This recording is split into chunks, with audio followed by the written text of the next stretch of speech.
রাস্তা দিয়া যায় আর জমিদারের পুত্রবধূও যায়। একজন সামনের থেকে আসতেছে, একজন সামনের দিকে যাইতেছে। দুইজনের ক্রসিং এর সময় ভিক্ষুকের গায়ের কাদা জমিদারের পুত্রবধূর গায়ে লেগে গেছে।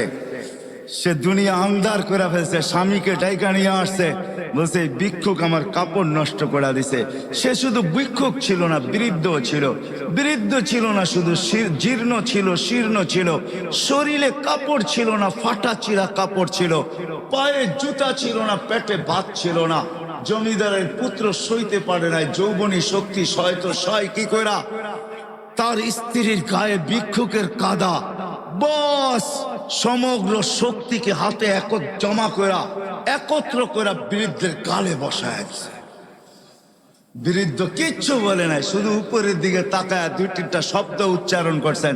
শব্দগুলা হলো ইয়া মাল্লাহ তারা হলো ওয়ুন, ও আল্লাহ চোখে দেখা যায় না, ও তারা কুল্লা শাই, তুই সব দেখিস, ফারা তারা মা বি, তুই কি দেখিস না আমার সাথে কি ঘটতেছে, এটা কি দেখিস না? বলতে দেরি যুবক, মরতে দেরি হয় না। জমিদার চলে আসছে, প্রতিশোধ নিবে। বৃদ্ধের একদিকে মুস্কি হাসি, একদিকে বলতেছে প্রেমের খেলা এমনই হয়। জিজ্ঞাসা করছে কিসের প্রেমের খেলা?